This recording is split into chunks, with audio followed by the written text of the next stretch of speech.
Halo adik-adik, ketemu lagi bersama Lause.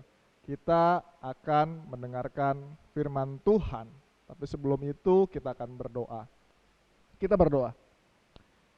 Tuhan Yesus yang baik, terima kasih Tuhan untuk kesempatan yang kembali Tuhan berikan kepada setiap kami sehingga kami boleh bersama-sama masuk dalam ibadah. Terlebih lagi Tuhan, kami akan mendengarkan firman Tuhan.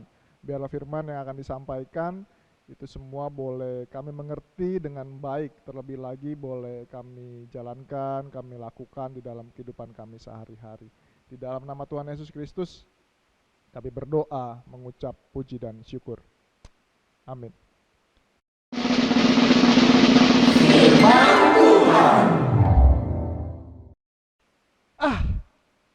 Apa artinya semua ini?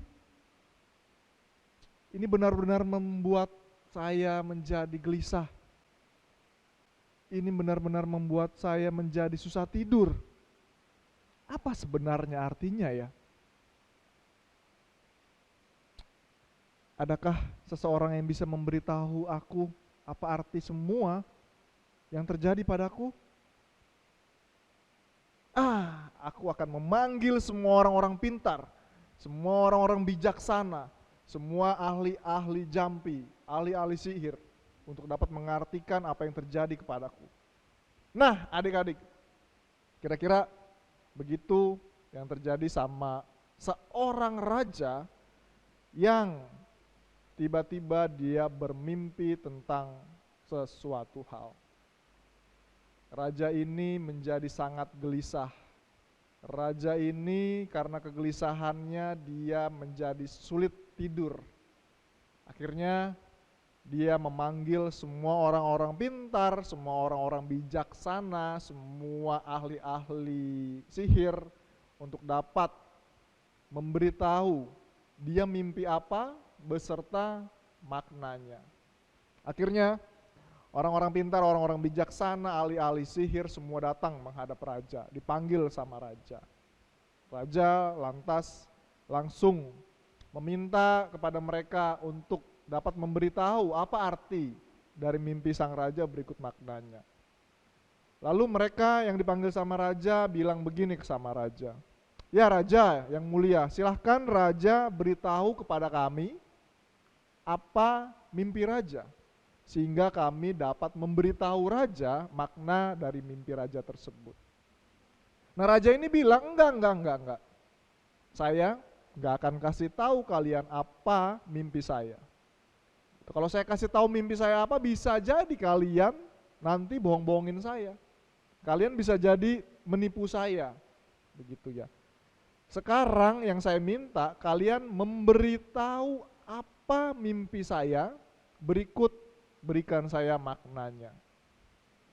Begitu ya. Lalu orang-orang tersebut yang dipanggil sama raja, orang-orang bijaksana, orang-orang pintar, ahli-ahli sihir, sekali lagi meminta raja untuk, ya raja silahkan beritahu kami apa mimpi raja waktu itu, sehingga kami dapat memberitahukan arti atau makna daripada mimpi raja.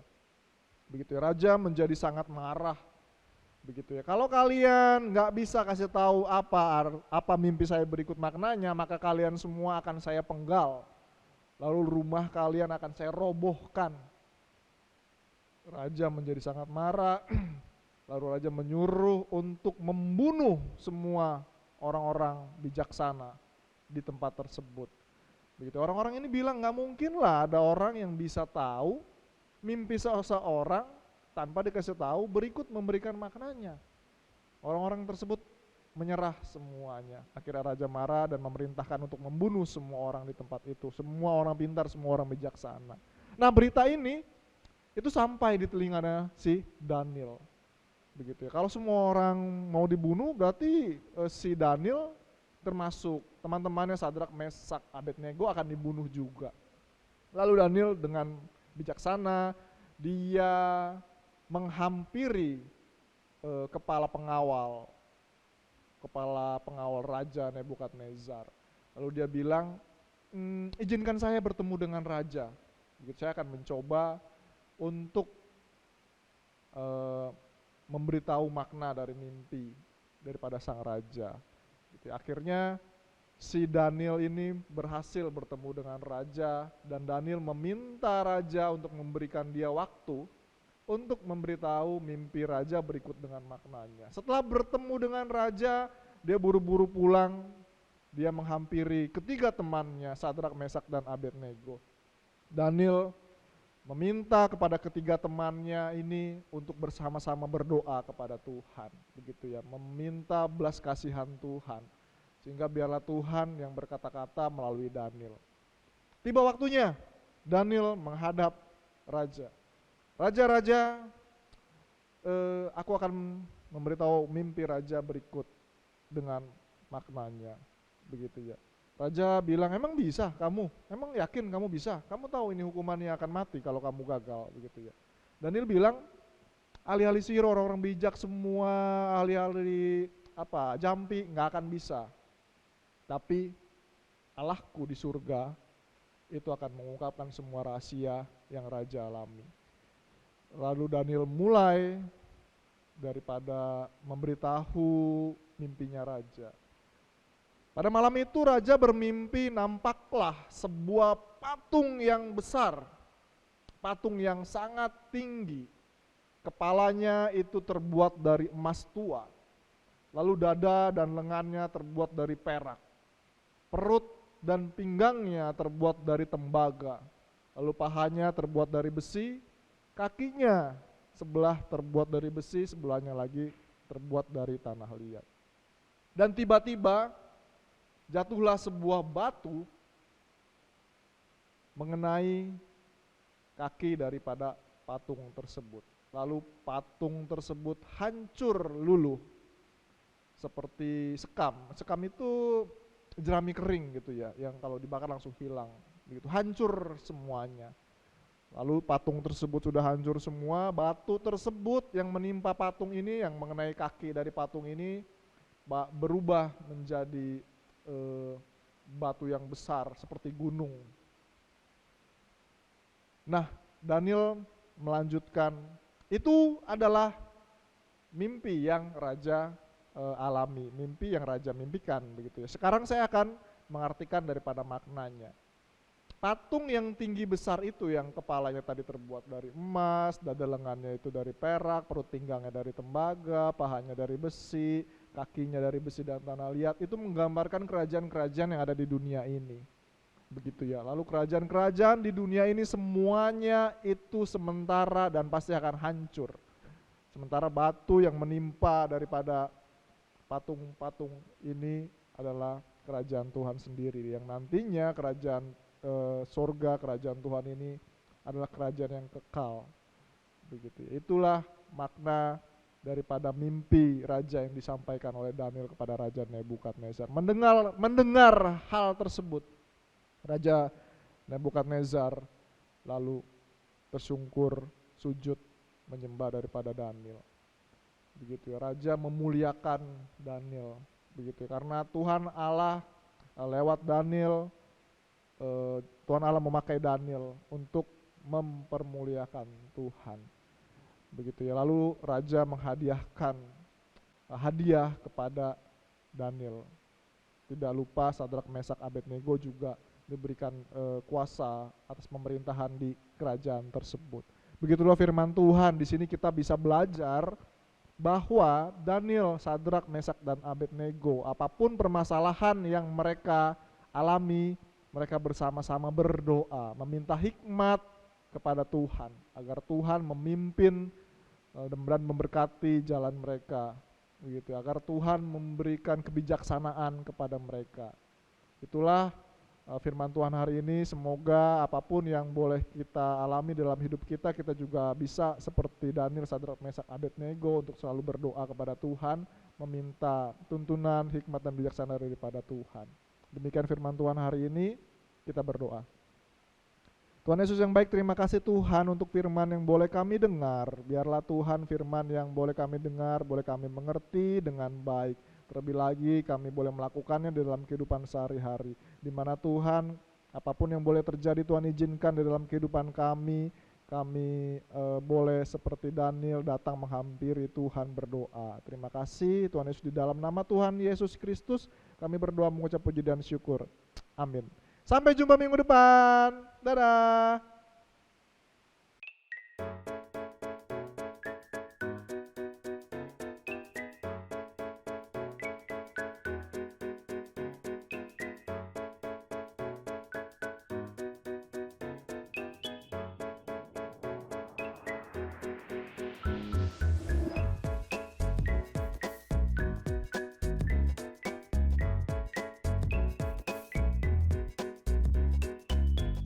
Woi Kenny, sini bagi uang dong.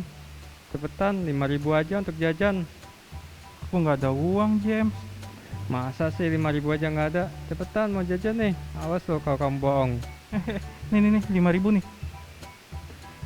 Nah gitu dong, jangan pelit. Bye. Ya ampun, aku takut sekali sama James. Dia suka mengancam. Ken, kamu kenapa? Kok kelihatannya gelisah begitu? Iya, aku habis dimintain uang sama James. Aku nggak bisa menolak dia dan melawan dia. Kenny, justru sebagai anak Tuhan, kita tidak boleh membalas kejahatan dengan kejahatan. Kita harus mengasihi semua orang. Lebih baik sekarang kamu berdoa, minta kekuatan dari Tuhan, dan jangan lupa berdoa juga supaya James bisa berubah menjadi teman yang baik. Oke deh, aku akan mendoakan James dan akan memaafkannya. Oke.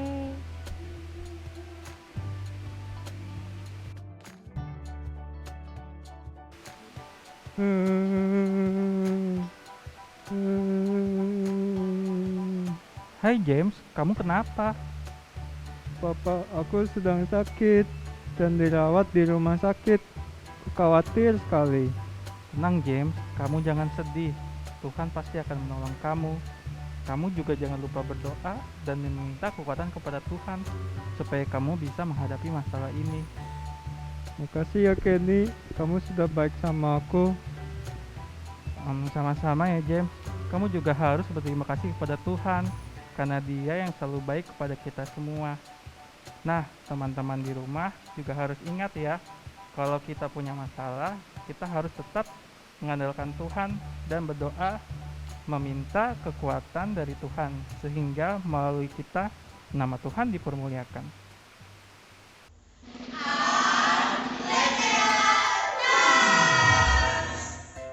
Shalom adik-adik, kita berjumpa lagi untuk membuat kreativitas nih. Wah, kira-kira kita mau buat apa ya hari ini? Yuk kita siapkan dulu paket kreativitas tanggal 10 Oktober.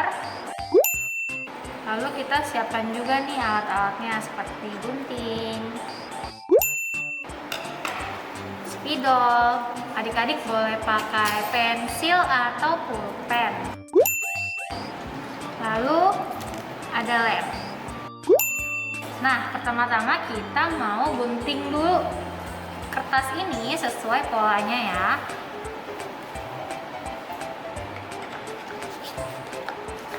Setelah digunting nanti hasilnya seperti ini adik-adik. Setelah itu kita ambil kertas buffalo.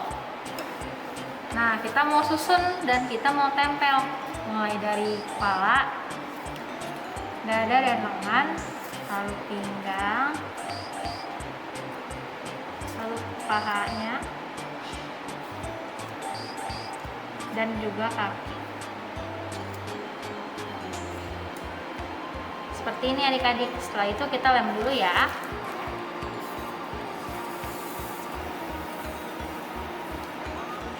Nah adik-adik, hasilnya seperti ini ya setelah kita tempel. Untuk anak kelas Joy, kerjakannya cukup menggunting dan menempel saja. Lalu boleh tuliskan nama di atasnya dan kirim ke Lausa masing-masing ya. Adik-adik bisa foto dan kirim ke Lausa masing-masing. Nah, tapi untuk Agape, Immanuel, dan Grace kita belum selesai nih. Kita mau lanjut lagi ya. Siapkan spidol atau pulpen. Lalu kita mau tulis. Kita kasih panah dulu. Lalu kita tulis terbuat dari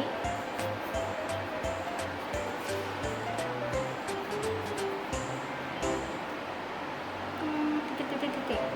Nah, setelah itu bagian dada dan lengannya juga si panah, lalu kita tulis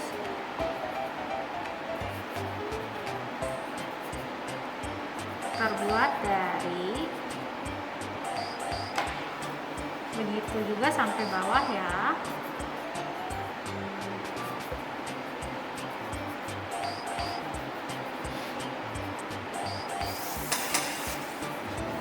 Setelah kita tulis nanti seperti ini, ada 5 ya adik-adik, 1, 2, 3, 4, dan 5. Nah, ini dapat dari mana ya jawabannya? Adik-adik bisa cari di Daniel 2 ayat 32 sampai 33 ya. Setelah adik-adik ketemu jawabannya, adik-adik bisa tuliskan di sini. Dan jangan lupa setelah selesai adik-adik foto dan kirimkan ke Lawson masing-masing. Oke, sampai di sini dulu kreativitas kita hari ini. Sampai jumpa di kreativitas selanjutnya. Tuhan Yesus memberkati.